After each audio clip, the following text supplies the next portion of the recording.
Hello friends, मैं संध्या आप सभी के स्वागत करती हूँ स्टडी करिकुलम में। आज के सेशन में हम लोग फंडामेंटल्स ऑफ टीचर एजुकेशन जो रेगुलर क्लास देख रहे हैं साथियों, उन सभी को पता होगा कि अभी हम लोग जो है आपके बीएड फोर्थ सेमेस्टर के पेपर जो है वो दूसरा पेपर जो पेपर कोड कहा जाए तो 114 है। अभी तक हम लोग जो है 4 क्लासेस देख चुके हैं। आज का जो क्लास है वो 5th क्लास है। अगर हम लोग बेसिक से जो है सॉल्व कर रहे हैं, जो आपके एग्ज़ाम की दृष्टि से बहुत ही महत्वपूर्ण। अगर आपको अच्छा नंबर लेकर आना है तो अभी से आप लोग क्लासेस ज्वाइन कर लीजिए और अभी से अपना जो है रेगुलर क्लासेस देखते चलिए। चलिए बिना समय गवाए आज के सेशन की ओर हम लोग बढ़ते हैं। आज के सेशन में हम सब भारत में अध्यापक शिक्षा का संक्षिप्त इतिहास, brief history of teacher education in India के ब्रीफ हिस्ट्री देखेंगे कि किस प्रकार से प्राचीन काल से लेकर शिक्षा के जो है स्टार्ट हुआ और स्वतंत्रता की प्राप्ति के बाद से भी भारत में शिक्षा जो है और वह भी अभी जो वर्तमान में किस प्रकार से शिक्षा जो है लागू हुआ है। तो आज के सेशन में संक्षिप्त जो है भारत में अध्यापक शिक्षा का संक्षिप्त इतिहास जो है हम लोग ब्रीफ हिस्ट्री इसका देखेंगे। अध्यापक शिक्षा के औपचारिक स्वरूप का प्रचलन यद्यपि भारत में बहुत पहले से नहीं हो पाया था, लेकिन यदि अनौपचारिक दृष्टि से देखा जाए तो इसका प्रारंभ जो है प्राचीन काल से ही होता हुआ प्रतीत होता है। प्राचीन काल में अध्यापक शिक्षा teacher education during innocent period, प्राचीन काल में शिक्षा केंद्र गुरुकुल होता था। उस वक्त जो शिक्षा के का केंद्र जो था वो कौन सा कैसा था, तो गुरुकुल में शिक्षा जो है ग्रहण करते थे छात्र, जिनके प्रमुख को कुलपति कहा जाता था। वहाँ के जो प्रमुख थे उनको क्या कहा जाता था, तो कुलपति जो है कहा जाता था। गुरुकुलों की स्थापना प्रायः जो वन जो है उपवनों तथा ग्रामों या नगरों में की जाती थी। कहाँ की जाती थी, तो वनों में की जाती थी, उपवनों, ग्रामों, नगरों, इन सब में जो है इसकी स्थापना गुरुकुल की जाती थी। वनों में गुरुकुल बहुत कम होते थे और वनों में जो है गुरुकुल बहुत कम होते थे। अधिकतर दार्शनिक, संदीपनी, कवड़ आदि ऋषियों के आश्रम वन में ही स्थित थे तथा इन्हें यहाँ जो है दर्शन शास्त्रों के साथ साथ व्याकरण, ज्योतिषी एवं नागरिक शास्त्र भी पढ़ाए जाते थे। मेधावी एवं शिक्षण में रुचि रखने वाले छात्र जो अतिरिक्त अध्यापक के रूप में भी कार्य करते थे। वर्ण व्यवस्था के अनुसार ब्राह्मण ही शिक्षण का कार्य करता था तथा ज्ञान, संस्कृति, कौशल का हस्तांतरण करता था। ज्ञान का प्रसार करना उनका जो परम ध्येय था और ज्ञान का प्रसार करना उनका क्या था, तो परम ध्येय था। विद्या ध्यान करके वे स्वयं विद्या ध्यान करके छात्रों को पढ़ाते थे।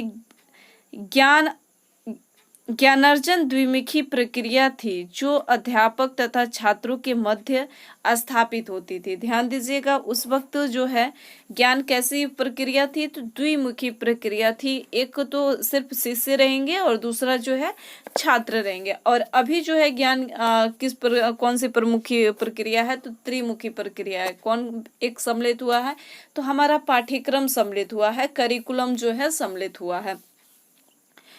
शिक्षा व्यवस्था पूर्ण रूप से जो है गुरुकुल में होती थी। और शिक्षा व्यवस्था की बात किया जाए तो यह पूर्ण रूप से जो है गुरुकुल में होती थी। गुरुकुल का शाब्दिक अर्थ जो है गुरु का कुल। ध्यान दीजिएगा, गुरुकुल का शाब्दिक अर्थ जो होता है गुरु का कुल होता है, अर्थात गुरु का परिवार। गुरुकुल गांवों के सन्निकट ही होते थे। स्वजातियों से भिक्षा याचना करने में उनके पक्षपात तथा ब्रह्मचारी के गृह की तरह जो है आकर्षण का भय भी रहता था। तो जो है स्वजातियों से भिक्षा याचना का पूर्व निषेध कर दिया गया था। उस वक्त क्या है, तो देखा जाए तो स्वजातियों से भिक्षा याचना का पूर्व निषेध कर दिया गया था। बहुधा जो राजा तथा सामंतों का प्रोत्साहन पाकर विद्वान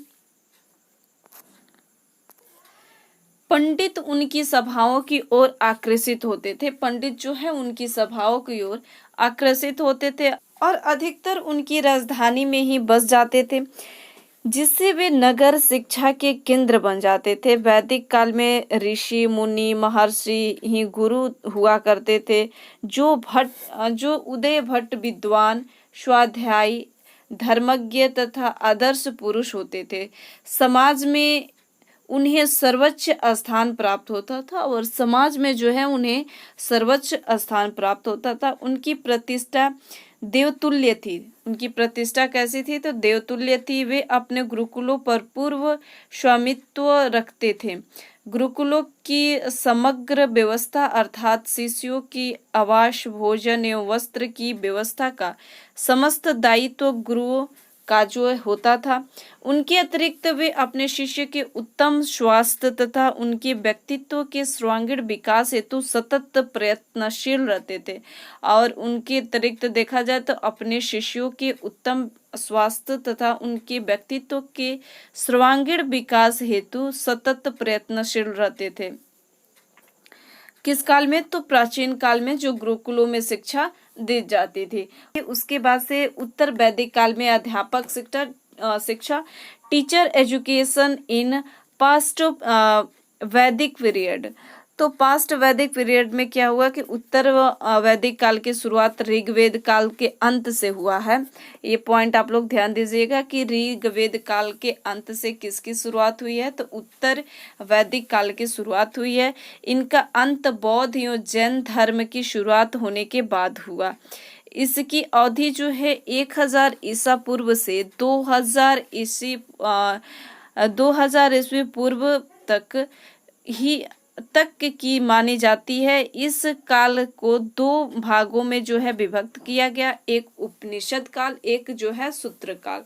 उपनिषद काल और सूत्र काल में विभक्त इसको किया गया। किस काल को? तो उत्तर वैदिक काल को। और बौद्ध काल में अध्यापक शिक्षा और बौद्ध काल में जो है अध्यापक शिक्षा टीचर एजुकेशन इन बौद्धिस्ट पीरियड जो है, इसमें 1700 ईस्वी में बौद्ध काल के प्रारंभ में कुछ धर्म की शिक्षा का प्रसार करने के लिए कुछ योग्य एवं प्रशिक्षित व्यक्तियों की आवश्यकता हुई। बौद्ध धर्म के लोग जो है जाति प्रथा एवं भेदभाव पर विश्वास नहीं रखते थे। और उस वक्त जो है बौद्ध काल के बौद्ध काल के जो लोग थे वो जाति प्रथा और भेदभाव पर जो है विश्वास नहीं रखते थे। और ध्यान दीजिएगा उत्तर वैदिक काल तो जो है एक पक्ष पर एक धर्म पर शिक्षा दी जाती थी।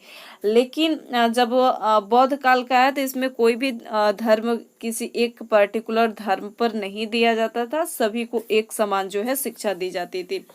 प्रशिक्षित व्यक्तियों की आवश्यकता हुई। बौद्ध धर्म के लोग जाति प्रथा एवं भेदभाव पर विश्वास जो है नहीं रखते थे, अतः अन्य जाति के योग्य व्यक्तियों को अध्यापकीय प्रशिक्षण की व्यवस्था की गई और अन्य लोग के लिए भी अध्यापकीय प्रशिक्षण की व्यवस्था जो है की गई थी। और बौद्धिक काल में ही अध्यापक शिक्षा के महत्व को जान लिया गया था। और इसी समय यह धारणा बनी थी कि शिक्षण का व्यवस्था जो है वो केवल ब्राह्मणों के लिए ही धरोहर नहीं है, अपितु यह किसी भी वर्ग या समुदाय का कोई भी प्रतिभाशाली व्यक्ति जो है प्रशिक्षणोपरांत अध्यापक का दर्जा प्राप्त कर सकता है। किसमें ये सभी छूट दिया गया था? तो ध्यान दीजिएगा बौद्धिक शिक्षा में जो है, बौद्ध काल शिक्षा में जो है इसका छूट दिया गया था। सभी जो है प्रशिक्षु पढ़ा सकते हैं। अब इसके बाद से मुस्लिम काल के अध्यापक शिक्षा टीचर एजुकेशन इन मुस्लिम जो है पीरियड के बारे में हम लोग देखते हैं। तो मुस्लिम काल में मध्यकाल में इस्लाम धर्म की शिक्षा देने के लिए मौलवियों को मकतबों या जो है खानकाहों में नियुक्त कर लिया गया था। इनकी कोई विशेष ट्रेनिंग नहीं होती थी। उच्च शिक्षा के लिए अरब देशों से मौलवियों को बुला लिया जाता था और उच्च शिक्षा के लिए जो है अरब देशों से मौलवियों को बुला लिया जाता था। मुस्लिम काल में शिक्षा की व्यवस्था जो है मदरसों में थी, जो किसी मस्जिद से जुड़ी होते थे। मदरसा शब्द की उत्पत्ति अरबी भाषा के जो है दरस से हुई है। ध्यान दीजिएगा, मदरसा शब्द की उत्पत्ति किससे हुई है? तो अरबी भाषा के दरस से हुई है, जिसका अभिप्राय क्या होता है? तो भाषण देना होता है। जिसका अभिप्राय क्या होता है? भाषण देना होता है। मदरसों में ज्यादातर शिक्षण व्यवस्था मौखिक रूप से दी जाती थी तथा रटंत विधा का प्रयोग जो है किया जाता था, और उस वक्त जो है रटंत विधा का सबसे ज्यादा प्रयोग किया जाता था। मदरसों में वाद विवाद तथा शास्त्रार्थ भी जो है किया जाता था। तो में ज्यादातर शिक्षण व्यवस्था मौखिक रूप से दी जाती थी तथा रटंत विद्या का प्रयोग भी किया जाता था। मदरसों में वाद विवाद तथा शास्त्रार्थ भी किया जाता था। शिक्षा का माध्यम फारसी होता था, और ध्यान दीजिएगा, मदरसों में शिक्षा का माध्यम जो था वो कैसा होता था? तो फारसी होता था, परंतु मुसलमानों हेतु अरबी भाषा का भी अनिवार्य माना जाता था, और अरबी भाषा को भी अनिवार्य माना जाता था। इसमें कोई जो है विद्वानों की नियुक्ति की जाती, इसमें कई विद्वानों की नियुक्ति की जाती थी। भिन्न भिन्न विषयों के विद्वान अध्यापक नियमित रूप से शिक्षण कार्य करते थे। समाज में अध्यापकों का जो है स्थान महत्वपूर्ण था। समाज में अध्यापकों का उच्च स्थान था, यद्यपि उनका वेतन अल्प था, तथापि उनको जो है सार्वजनिक सम्मान और विश्वास प्राप्त था। और उस वक्त जो है सार्वजनिक विश्वास उन लोग को सार्वजनिक सम्मान और विश्वास प्राप्त होता था। इसके बाद से हम लोग ब्रिटिश कालीन अध्यापक शिक्षा के बारे अब हमने तो क्या क्या देख लिए, तो प्राचीन देख लिए, फिर उसके बाद से उत्तर वैदिक काल, फिर बौद्ध काल के शिक्षा और मुस्लिम काल के शिक्षा हम लोग देख लिए। अब ब्रिटिश कालीन जो है अध्यापक शिक्षा, teachers education during British period, इसमें जो है हम लोग शिक्षा के देखते हैं कि किस प्रकार से शिक्षा 1793, ध्यान दीजिएगा, 1793 ईस्वी में सबसे पहले अनौपचारिक रूप से श्री रामपुर जो है बंगाल में, ध्यान दीजिएगा, श्री रामपुर बंगाल नामक स्थान पर अंग्रेजों ने अध्यापकों के लिए प्रशिक्षण केंद्र खोला। अध्यापकों के लिए प्रशिक्षण केंद्र कहाँ खोला गया? तो बंगाल में। कहाँ पर? तो श्री रामपुर बंगाल में जो है नामक स्थान पर खोला गया था। 1793 में खोला गया था, जिसमें नॉर्मल स्कूल नामक नाम दिया गया था। क्या नाम दिया गया था? तो नॉर्मल स्कूल नाम दिया गया था। इस प्रकार से नॉर्मल स्कूल जो है 1819 एवं 1823 में खोले गए। 1824 में मद्रास में एक नॉर्मल स्कूल खोला गया। बाद में इनकी संख्या जो है और भी बढ़ गई। नॉर्मल स्कूल में प्रशिक्षण प्राप्त अध्यापक प्राथमिक एवं माध्यमिक शिक्षा के विद्यालयों में अध्यापन करते थे। ध्यान दीजिएगा, विद्यालयों में क्या करते थे? तो अध्यापन जो है करते थे। अब उसके बाद से उड का आज्ञा पत्र एवं अध्यापक शिक्षा, 1854 में उड डिस्पैच, उड के घोषणा पत्र में अध्यापकीय प्रशिक्षण के लिए ठोस प्रयास किए गए। उड ने अपने घोषणा पत्र में अध्यापक के प्रशिक्षण की सुविधा में कमी जो है महसूस करते हुए जल्दी से जल्दी अध्यापक प्रशिक्षण संस्था खोलने की वकालत की।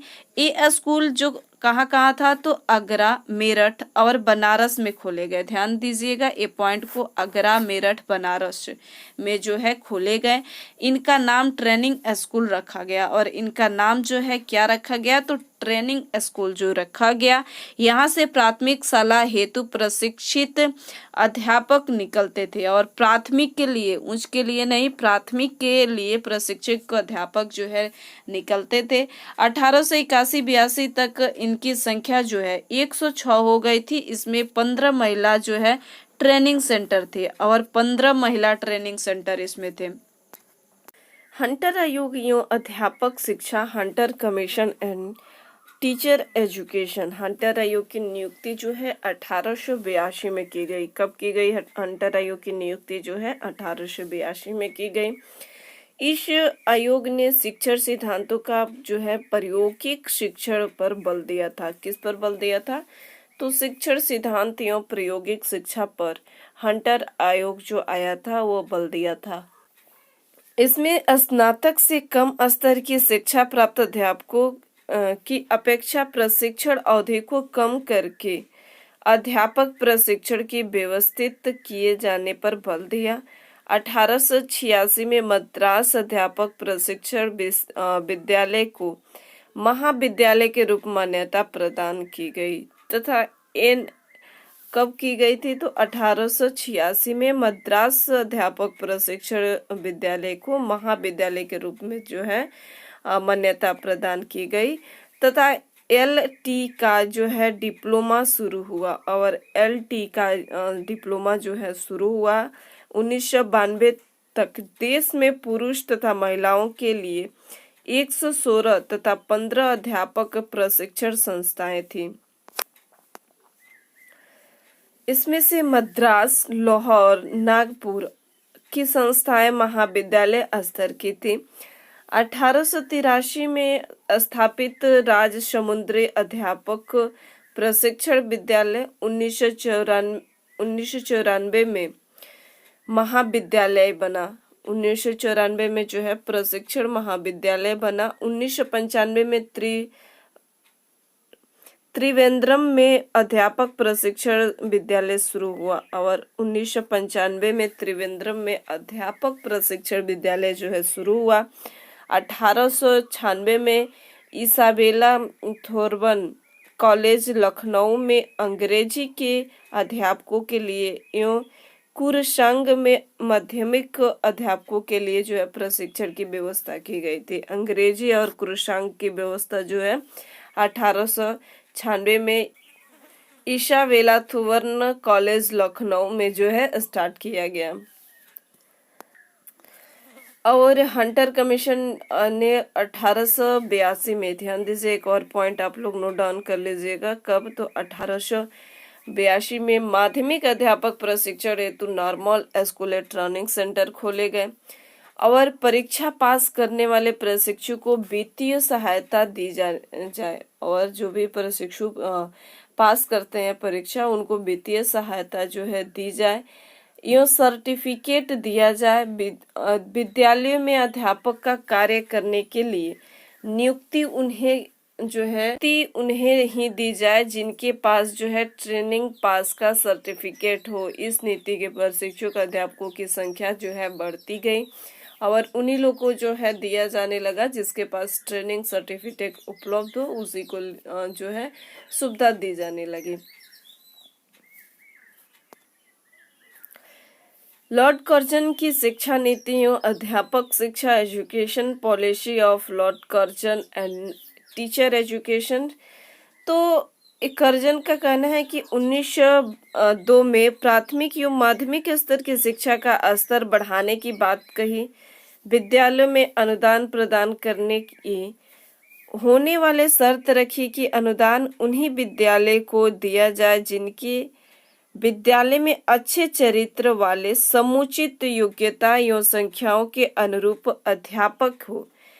इसके लिए उन्हें जो है प्रशिक्षण संस्थाओं की संख्या बढ़ाने पर जोर दिया और इसके लिए उन्होंने जो प्रशिक्षण संस्था की संख्या है उसको बढ़ाने पर जोर दिया। ग्रामीण क्षेत्रों में अध्यापकों की कृषि शिक्षा पर बल दिया और ग्रामीण क्षेत्रों में अध्यापकों की कृषि शिक्षा पर जो है इन्होंने बल दिया। किसने कृषि शिक्षा पर बल दिया था तो कर्जन जो है इन्होंने कृषि शिक्षा पर बल दिया था। और कर्जन के समय में जो है अध्यापक शिक्षक जो शिक्षक जो है वो गैर शिक्षक अध्यापक अगर है तो उनकी अवधि जो रहेगी ट्रेनिंग की वो 2 वर्ष रहेगी।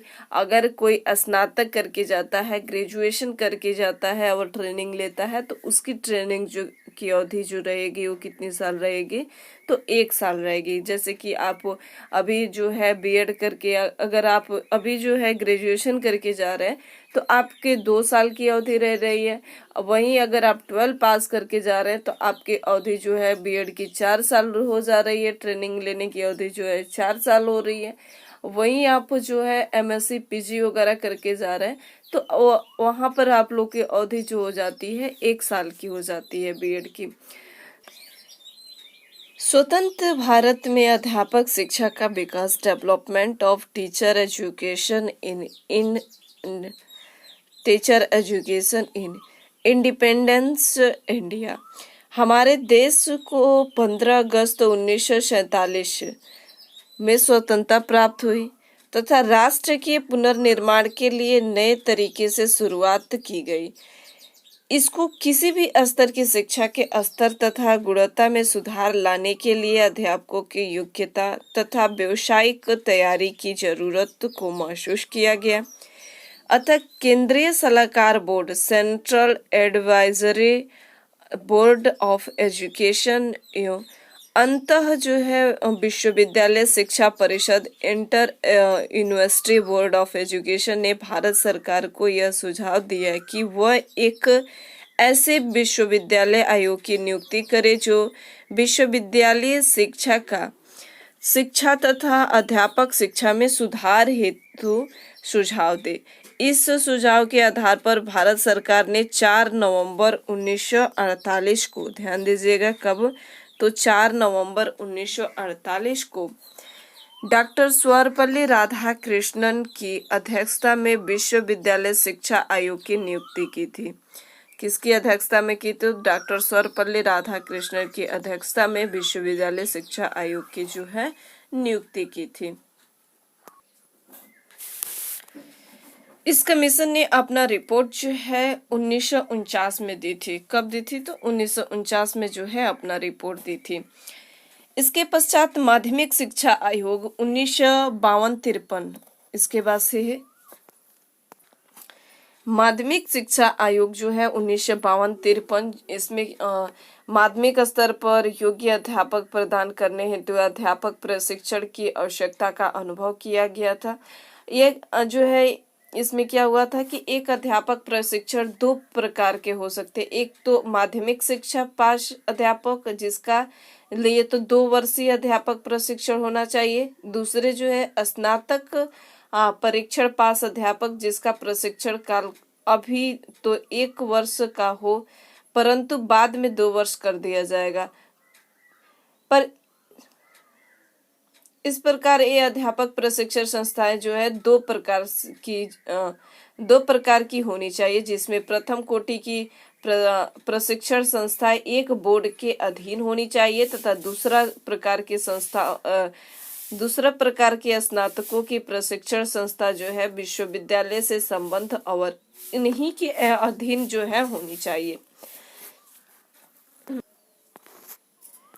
इसके बाद जो आया राष्ट्रीय शिक्षा आयोग, कोठारी कमीशन 1964 से 66। तो राष्ट्रीय शिक्षा आयोग जो आया, इस आयोग के अनुसार शिक्षा में गुणवत्ता सुधार के लिए यह आवश्यक है कि अध्यापकों के व्यावसायिक परीक्षण हेतु एक समुचित कार्यक्रम हो। एक जो है समुचित कार्यक्रम बनाना चाहिए।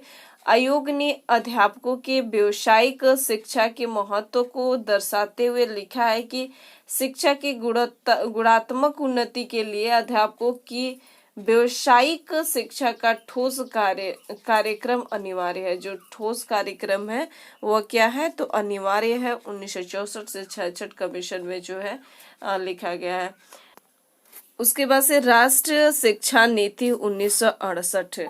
राष्ट्रीय शिक्षा नीति 1968 यह स्वतंत्रता भारत के प्रथम राष्ट्रीय शिक्षा नीति थी। ध्यान दीजिएगा, स्वतंत्र भारत के एक प्रथम राष्ट्रीय शिक्षा नीति थी। कौन? तो राष्ट्रीय शिक्षा नीति 1968 जो थी। इसमें अध्यापकों के स्तर, वेतन तथा शिक्षा से संबंधित निम्नलिखित सिफारिशें जो इसमें से दी गई थी। कहा गया था कि शिक्षा का गुणवत्ता एवं राष्ट्रीय विकास में योगदान देने वाले कारकों की शिक्षा सर्वाधिक महत्वपूर्ण है। अध्यापक की व्यक्तिगत चरित्र एवं गुणों, शैक्षिक योग्यताएं, व्यावसायिक जो है आवश्यकताओं पर ही शिक्षा की सफलता निर्भर करती है। अतः समाज में अध्यापकों की सम्मानपूर्वक स्थान दिया जाना चाहिए। इनके वेतन, भत्ते, अन्य सेवाएं जो है संतोषजनक होनी चाहिए। किस सिफारिश में? तो राष्ट्रीय शिक्षा नीति 1968 में 68 की सिफारिश में ये सभी कहा गया था कि अध्यापकों को स्वतंत्र रूप से जो है अध्ययन करने की स्वतंत्रता होनी चाहिए। अध्यापक शिक्षा में विशेष रूप से सेवाकालीन अध्यापक शिक्षा पर बल दिया जाता है। और अध्यापक शिक्षा में विशेष रूप से सेवाकालीन अध्यापक शिक्षा पर क्या किया जाता है, तो बल दिया जाता है। यह ध्यान दीजिएगा, स्वतंत्र अगर पूछे, स्वतंत्र भारत में पहली शिक्षा नीति जो कौन आई थी, तो 1968 की आई थी, राष्ट्रीय शिक्षा नीति 1968। तथा 1979 में अध्यापक शिक्षा के सुधार लाने के लिए सुझाव एवं सिफारिश दी गई, किंतु राष्ट्रीय शिक्षा नीति 1986 national policy of on education 1986 की ने सभी स्तरों की शिक्षा एवं अध्यापक शिक्षा के क्षेत्र में क्रांतिकारी परिवर्तन लाने का प्रयास किया। उसके बाद से जो है 1986 आया। इस राष्ट्रीय शिक्षा 1986 देश की पहली राष्ट्रीय शिक्षा नीति है।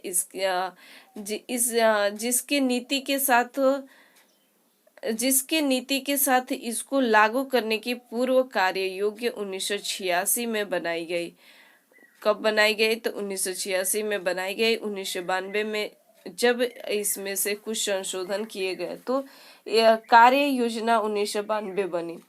1986 की नीति की मुख्य जो विशेषताएं थी, अध्यापक शिक्षा के एक सतत प्रक्रिया, इसके सेवा पूर्व तथा सेवाकालीन अंशों के अलग अलग नहीं किया जा सकता है, वरना अध्यापक को शिक्षा प्रणाली में बदलाव किए जा सकते हैं। सरकार तथा समाज को ऐसी परिस्थितियां बनानी चाहिए जिसमें अध्यापक का निर्माण तथा सृजन की तरह बढ़ने के अवसर प्राप्त होते हैं। जिला शिक्षा प्रशिक्षण संस्था डाइट की स्थापना की जाएगी। कब की, ध्यान दीजिएगा, डाइट की स्थापना किसमें सिफारिश की गई थी, तो 1986 में सिफारिश की गई थी। राष्ट्रीय अध्यापक शिक्षा परिषद के सामर्थ्य का एवं समाधान पावर एंड रिसोर्स प्रदान किए जाएंगे। अध्यापक प्रशिक्षण संस्था तथा विश्वविद्यालय के शिक्षा विभागों के आपस में मिलकर कार्य करने की व्यवस्था विकसित की जाएगी और आपस में मिलकर कार्य करने की व्यवस्था विकसित की जाएगी। उसके बाद से अभी जो न्यू पॉलिसी आई है, राष्ट्रीय शिक्षा नीति 2020 आई है, नेशनल एजुकेशन पॉलिसी। ध्यान दीजिएगा, उस वक्त क्या कहा जाता था, तो नेशनल पॉलिसी ऑन एजुकेशन कहा जाता था, NP और E। ध्यान दीजिएगा, इस प्रश्नों के पहले क्या कहा जाता, तो NPE कहा जाता था 1986 में, 1968 में, 1986 में क्या कहा जाता, तो NPE कहा जाता था। लेकिन अभी जो 2020 आया है तो इसमें NEP कहा जाता है। क्या कहा जाता है, इस पॉइंट को आप लोग ध्यान दीजिएगा, NEP कहा जाता है, नेशनल एजुकेशन पॉलिसी कहा जाता है, नेशनल एजुकेशन पॉलिसी 2020। तो इसमें अध्यापक शिक्षा, टीचर एजुकेशन के उत्कृष्ट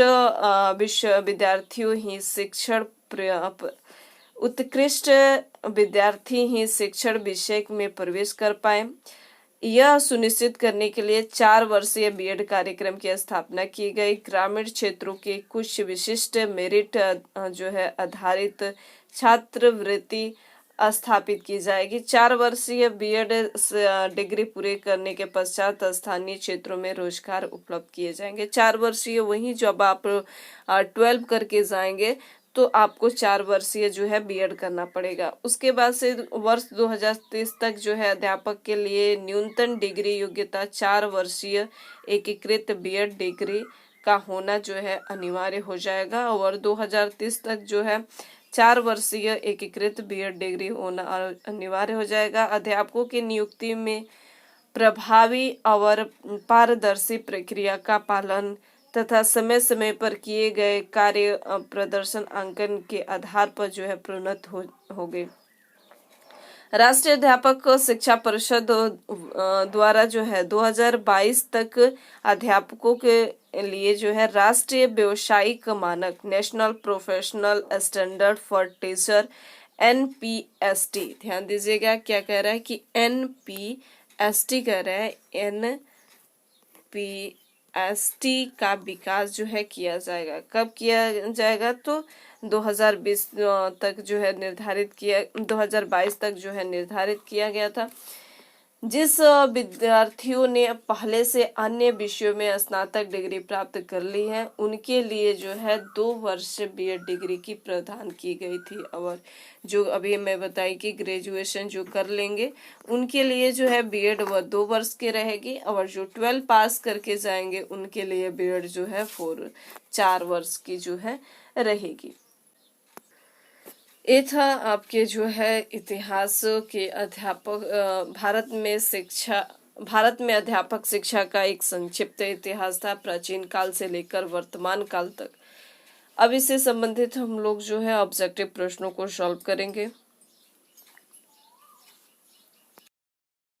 बौद्ध काल में पितुलाचार्य किसे कहते थे? बौद्ध काल में जो है पितुलाचार्य किसे कहते थे? मुख्य अध्यापक के, सहायक अध्यापक के, मुख्य अधिष्ठाता के, गुरुकुल का जो है मठाधीश के। तो इसका राइट आंसर हो जाएगा सहायक अध्यापक के जो पितुलाचार्य कहा जाता था। किस काल में? तो बौद्धिक काल में। नेक्स्ट, इंटरमीडिएट स्नातक पोस्ट ग्रेजुएशन शिक्षा विषय के रूप में सर्वप्रथम किसने जो है सिफारिश की थी? तो सर्वप्रथम सैडलर कमीशन ने जो है सिफारिश की थी। किसने की थी? तो सैडलर कमीशन जो है इन्होंने सिफारिश की थी। और सैडलर कमीशन ने इन्होंने जो है कलकत्ता विश्वविद्यालय आयोग, ध्यान दीजिएगा सैडलर कमीशन के बारे में थोड़ा सा यहाँ पर आप लोग पढ़ लीजिए। यहाँ पर क्या कह रहा है कि 1917 से 19 किसके आयोग पर? तो जो है कोलकाता विश्वविद्यालय आयोग के सिफारिश पर इन्होंने की थी। प्रशिक्षण अध्यापकों की संख्या में वृद्धि की जानी चाहिए, और प्रशिक्षण अध्यापकों की जो संख्या है उसमें जो है वृद्धि की जानी चाहिए। प्रत्येक विश्वविद्यालय में शिक्षा विद्यालय की स्थापना की जानी चाहिए। किसने कहा? तो सैडलर कमीशन आयोग ने कहा था। इंटर तथा बीए पास के अध्यापकों में शिक्षा विषय को सम्मानित किया जाना चाहिए। अध्यापक जो है प्रयोगात्मक कार्य के लिए प्रत्येक ट्रेनिंग कॉलेज की प्रदर्शन स्कूल को जो है संबंध किया जाना चाहिए, और प्रदर्शन स्कूल के संबंध किया जाना चाहिए इन्होंने कहा था। और इंटरमीडिएट बीए एमए की कक्षाओं में शिक्षा एक विषय के रूप में रखे जाए। शिक्षा जो है एक विषय के रूप में जो है रखा जाए। तो किसने कहा था? सैडलर कमीशन नहीं। तो आज हम लोग अलग अलग विषय में जो है अलग अलग टीचर ट्रेनिंग लेते थे। टीचर जो है एक विषय है जो रखा जाए।